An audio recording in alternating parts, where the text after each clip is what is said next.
تو اس سے یہ چیز بھی اس کے اندر امپلائڈ ہے کہ اس کے علاوہ جتنی بھی چیزیں ہوں گی شرمگاہ کے استعمال کے پوائنٹ آف ویو سے وہ جائز نہیں ہوں گی، اور اس میں ٹاپ آف دا لسٹ چیز جو ہے وہ یہ مشت زنی والا ایشو ہے جو نوجوان مردوں کے اندر ایک فتنہ پایا جاتا ہے ہینڈ پریکٹس کا، اس کی بھی حرمت اسی کے اندر امپلائڈ ہے. یعنی کوئی مرد جو ہے وہ اپنے ہاتھ سے منی نکالے اور اپنی شہوت کی تسکین کرے وَلِعَوْذُ بِاللَّهِ تَعَالَى. اور اسی قسم کے ایشوز فیمیلز کے اندر بھی پائے جاتے ہیں، اس کی ڈیٹیل میں جانے کی ضرورت نہیں ہے، اشارتاً بات ہی کافی ہے. تو اسی کانٹیکسٹ میں بعض علماء کی طرف سے، آج کل کے کچھ جدید علماء ہیں ان کی طرف سے فتاوی اور کچھ بزرگوں کے فتاوی پیش کیے جاتے ہیں، وہ سب کے سب بے سند اور فضول قسم کے فتاوی ہیں. کوئی بھی فتویٰ جو کتاب و سنت کے واضح دلائل کے اگینسٹ ہوگا وہ قطعاً ایکسیپٹیبل نہیں ہوگا، خواہ وہ کسی بڑے سے بڑے امام کا ہو، بڑے سے بڑے فلاسفر کا ہو، بڑے سے بڑے عالم دین کا ہو. اور اسلام کا ایک مزاج ہے حیا کے پوائنٹ آف ویو سے، وہ ہر مسلمان کو پتا ہے، اس میں قطعاً کوئی گنجائش نہیں بنتی اس قسم کے کوئی برے فعل کی کہ کوئی شرمگاہ کے ساتھ اس طریقے سے کھیلے. تو یہ جو شرمگاہ والا معاملہ ہے اور مشت زنی والا جو ایشو ہے میرے بھائیوں، یہ نہ صرف حرام ہے یا چلے کوئی احتیاط کے اندر الفاظ استعمال کریں تو مکروہ تحریمی، بلکہ یہ گناہ بھی ہے، اور گناہ کبیرہ زنا کی طرف لے جانے والا ہے. اس سے روزہ بھی ٹوٹ جائے گا اور روزے کا کفارہ بھی وہ سخت والا 60 روزوں والا ادا کرنا پڑے گا، اور ظاہر ہے کہ غسل بھی فرض ہوگا، اور کسی نہ کسی درجے میں یہ ہاتھوں اور دل کا زنا بھی ہے وَلِعَوْذُ بِاللَّهِ تَعَالَى. چنانچہ اسی کانٹیکسٹ میں ایک بڑی کریٹیکل حدیث ہے، صحیح بخاری اور صحیح مسلم کی متفقن علیہ حدیث ہے.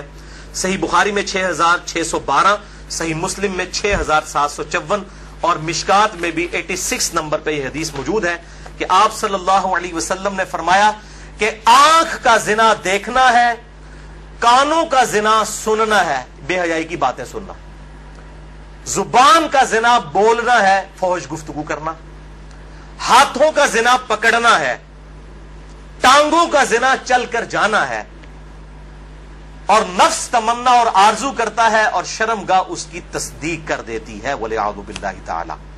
تعویل خاص کے اعتبار سے تو یہ زنا کے بارے میں ہے، تعویل عام میں ہینڈ پریکٹس والا جو مشت زنی کا ایشو ہے وہ بھی اسی کے اندر داخل ہے وَلِعَوْذُ بِاللَّهِ تَعَالَى.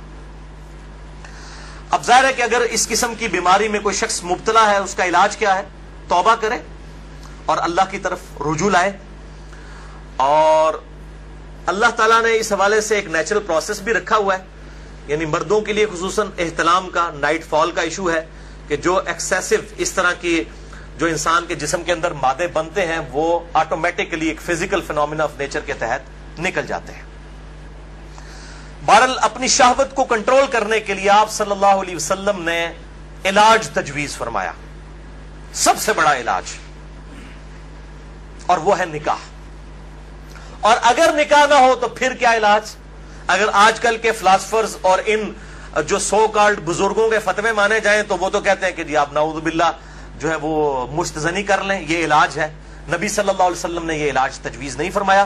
صحیح بخاری اور صحیح مسلم کی متفقن علیہ حدیث ہے، بخاری میں 5066 اور مسلم میں 3398 اور مشکات میں بھی موجود ہے 3080 نمبر. آپ صلی اللہ علیہ وسلم نے فرمایا، اے نوجوانوں کے گروہ، تم میں سے جس کے پاس استطاعت ہے وہ نکاح کرے، یعنی جو فائنینشلی سپورٹ کر سکتا ہے، جس کے پاس اتنا خرچہ ہے کہ معاملات کو لے کر چل سکتا ہے. یہ فائنینشلی میں کیوں کر رہا ہوں؟ وہ حدیث کے الفاظ اس کی حفاظت کر رہے ہیں. اگر کوئی شخص استطاعت نہ رکھتا ہو، اسی حدیث میں آتا ہے آپ صلی اللہ علیہ وسلم نے فرمایا، تو اس شخص کو چاہیے کہ وہ روزے رکھے. یہ روزے رکھنا اس کی شہوت کو ٹھنڈا کر دیں گے. اور اسی حدیث میں الفاظ ہیں کہ آپ صلی اللہ علیہ وسلم نے فرمایا، اگر تمہیں استطاعت ہو تو شادی کرو، نکاح کر لو. شادی کرنا نگاہوں کو نیچا کرتا ہے اور شرمگاہوں کی حفاظت کا ذریعہ ہے. اور جو شادی کی استطاعت نہ رکھے، یعنی فائنینشلی، یہ تو نہیں ہے کہ وہ نہ مرد ہے، نہ مرد ہوتا تو آپ صلی اللہ علیہ وسلم نکاح کا تو نہ کہہ رہے ہوتے. جو شادی کی استطاعت نہ رکھے وہ روزے رکھ لے. تو یہ بالکل کلیئر کٹ ہو گیا کہ صرف روزے رکھ کر اس حوالے سے شہوت کو کنٹرول کیا جائے گا اور کوئی سورس نہیں ہے. اور بھائیو سوشل میڈیا کے اعتبار سے جو آج کل فتنہ اٹھا ہے, یعنی کمیونیکیشن گیپ ختم ہو چکا ہے فیس بک یوٹیوب کے ذریعے.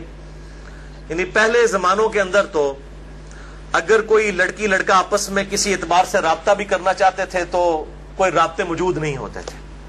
لیکن سوشل میڈیا اتنا بڑا فتنہ ہے کہ کوئی غیر محرم مرد و عورت آپس میں رابطہ کر سکتے ہیں. اور میں اس پہ کہتا ہوں یہ اتنا بڑا فتنہ ہے کہ اس فتنے سے صحابہ کرام علیہم رضوان کو بھی نہیں گزرنا پڑا. ان پر قتال کی شکل کا فتنہ آیا. یہ فتنہ پنجابی والا نہیں ہے, یہ عربی والا ہے, آزمائش.